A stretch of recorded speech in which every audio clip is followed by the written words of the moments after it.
Le livre du ciel, tome 11, 20 novembre 1914. Nécessité pour Louisa de parler des châtiments. La divine volonté et l'amour portent en l'âme la vie et la passion de Jésus. J'étais très affligée à cause de la privation de Jésus béni, et plus encore à cause des châtiments qui sont actuellement déversés sur la terre et dont Jésus m'a souvent parlé par les années passées.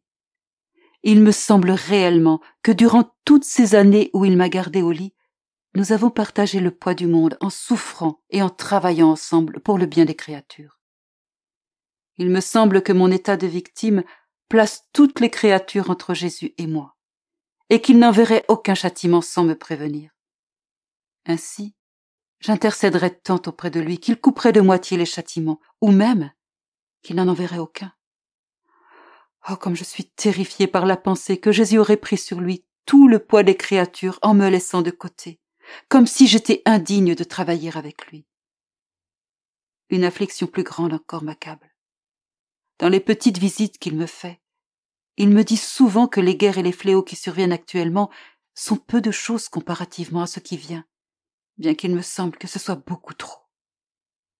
Que d'autres nations se joindront à la guerre, et même qu'une guerre contre l'Église s'engagera, qu'on attaquera des personnes consacrées et qu'on les tuera, et que beaucoup d'églises seront profanées. En réalité, depuis à peu près 2 ans, j'ai omis d'écrire sur les châtiments que Jésus me montre, partiellement parce que ce seraient des répétitions, et partiellement parce qu'aborder ce sujet me blesse tellement que je ne peux continuer. Une nuit, pendant que j'écrivais ce qu'il m'avait dit concernant sa très sainte volonté, tout en omettant ce qu'il m'avait dit sur les châtiments, il me gronda doucement, et il me dit « Pourquoi n'as-tu pas tout écrit ?»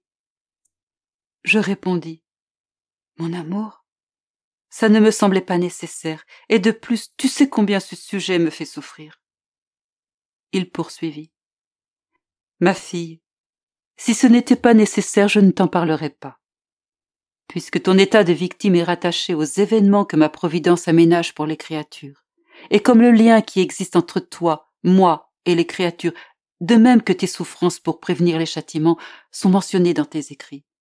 Ces omissions seraient remarquées. Tes écrits paraîtraient comme boiteux et incomplets, alors que je ne sais pas faire des choses boiteuses et incomplètes. » Haussant les épaules, je dis « C'est trop dur pour moi de faire cela. De plus, qui peut se souvenir de tout ?» Il dit en souriant « Et si, après ta mort, je mettais une plume dans tes mains, une plume de feu, qu'en dirais-tu au purgatoire ?» C'est pourquoi j'ai décidé que, dorénavant, je parlerai des châtiments.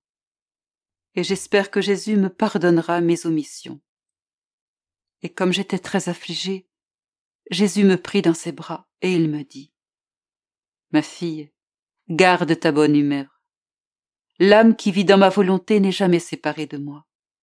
Elle est avec moi dans mon travail, dans mes désirs, dans mon amour. Elle est avec moi en tout et partout. Comme je veux tout des créatures, affection, désir, etc., mais que je ne l'obtiens généralement pas, je reste quand même auprès d'elle dans l'espoir de faire des conquêtes. Ces désirs étant exaucés par les âmes qui vivent dans ma volonté, je me repose auprès d'elles. Mon amour se repose dans leur amour. » Il ajouta « Je t'ai donné 2 très grandes choses qui, si l'on peut dire, constituent ma vie. Ma divine volonté et mon amour. Ils furent le support de ma vie et de ma passion. Je ne veux rien de toi sauf ceci, que ma volonté soit ta vie, ta règle, et que rien en toi, petit ou grand, ne lui échappe. Cela portera ma passion en toi. Plus tu te tiendras près de ma volonté, plus tu sentiras ma passion en toi. Si tu laisses couler ma volonté en toi, elle fera couler ma passion en toi. Tu la sentiras couler dans tes pensées et dans ta bouche. Ta langue sera imbibée d'elle et réchauffée par mon sang, tes paroles raconteront éloquemment mes souffrances. Ton cœur sera rempli de mes souffrances. Il imprimera la marque de ma passion sur tout ton être. Et je te répéterai sans cesse « Voici ma vie, Voici ma vie. J'aurai la joie de te faire des surprises en te parlant à un moment d'une souffrance, à un autre d'une autre souffrance. Des souffrances dont tu n'avais jamais entendu parler ou que tu n'avais pas encore comprises. N'es-tu pas heureuse?